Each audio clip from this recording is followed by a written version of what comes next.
Welcome to Chapter 48, Part 6, Tumors of the Bones and Soft Tissues. Osteosarcoma and Ewing sarcoma account for about 90% of all primary malignant bone tumors in children. They occur more commonly in boys. Incidence is highest during the accelerated growth rate of adolescence. Incidence peaks at 15 years of age. To look at the clinical manifestations, look at box 48-10 on page 1561 of your textbook. For diagnosis, they rule out trauma or infection first. Definitive diagnosis is based on findings on radiologic studies, such as a computed tomography, scans, and bone biopsy. An MRI helps evaluate neurovascular and soft tissue extension, and then laboratory tests such as alkaline phosphatase levels are elevated with some bone tumors. Let's look at osteosarcoma. It's the most frequent malignant bone tumor type in children. Peak incidence is in the second decade of life. Most primary tumor sites are in the diametaphyseal region of the long bones. Most cases occur in the distal femur. Other sites include the humerus, the tibia, the pelvis, and the jaw. For treatment, traditional approach was radical surgical resection or amputation of affected area. Then we have the limb salvage procedures, and this is resection of bone with prosthetic replacement of the affected area. And then we have chemotherapy accompanying surgical treatment. For nursing care, you want to do the preoperative preparation. That's very crucial. And then support during the adjustment to the concept of amputation or surgical resection. There will be body image concerns, issues, especially in adolescence. We're going to have pain management to care for, and then, of course, phantom limb pain.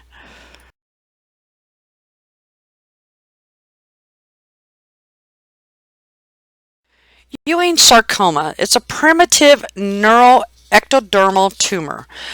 Second most common malignant bone tumor in children and adolescents. It's rare after the age of 30 years. Arises in the marrow, especially in the femur, the tibia, the ulna, and the humerus. Vertebrae, pelvis, scapula, ribs, and skull is another area of concern. Treatment is usually radiation. That's the most common first approach. Then we have chemotherapy as an adjunct to radiation. Surgical resection in some cases. Usually able to preserve the affected limb. Prognosis is best if there's no metastasis at time of diagnosis. Distal lesions have best potential for cure. So for nursing care, you want to assist the family in dealing with diagnosis of malignancy, managing complications of radiation and chemotherapy, and then of course nutritional concerns throughout the treatment regimen.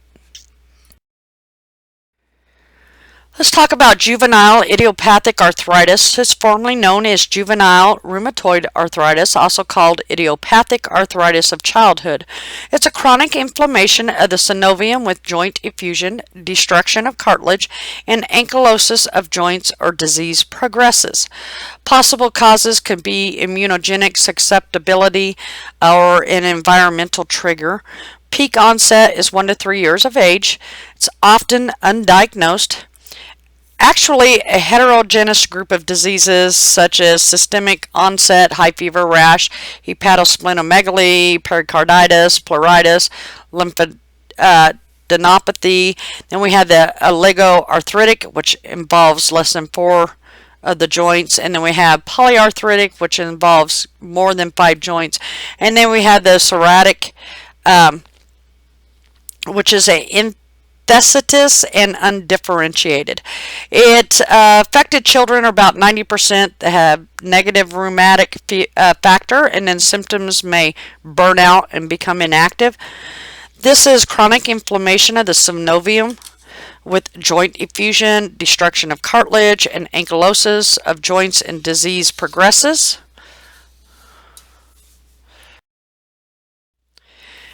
Diagnostic evaluation and management. There's no definitive diagnostic test. There could be an elevated sedimentation rate in some cases. There's anti-nuclear antibodies that are common, but not specific for juvenile idiopathic arthritis.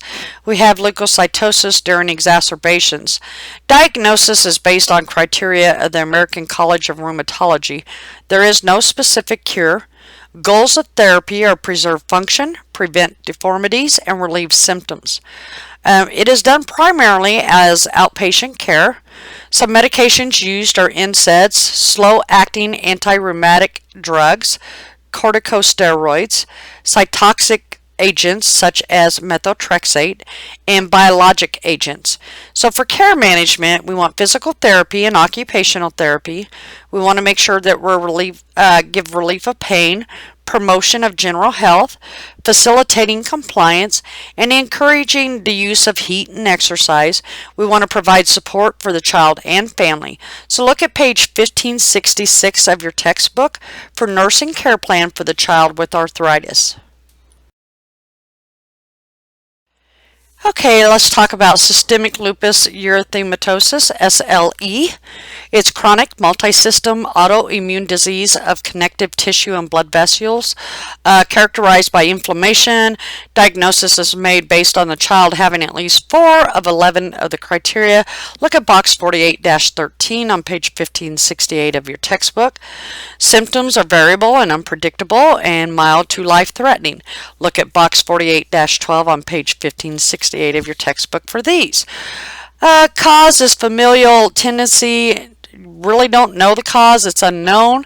Possible triggers can be hormone imbalance, immune disorders, environmental exposure to drugs, an infection, stress, or even chemical agents. Incidence. It's more common in girls and women 10 to 19 years of age, and it's more common in African American, Asian, and or Hispanic children. So, clinical manifestations. There could be cutaneous lesions, lymphadenopathy, nausea, vomiting, diarrhea, pain, generalized weakness, arthritis, joint pain, stiffness without deformity, forgetfulness, seizures, paralysis, pleurisy, pericarditis, proteinuria, and renal failure. Goal of treatment is to ensure the child's health by balancing medications necessary to avoid exacerbation and complications while preventing treatment-associated morbidity. Some medications that are used are NSAIDs, corticosteroids, immunosuppressive agents, antihypertensives, and or antibiotics. Care management goals include assisting the child and family positively adjust to the disease, minimize exacerbations, and address and minimize issues with therapy compliance. This concludes Chapter 48, Part 6.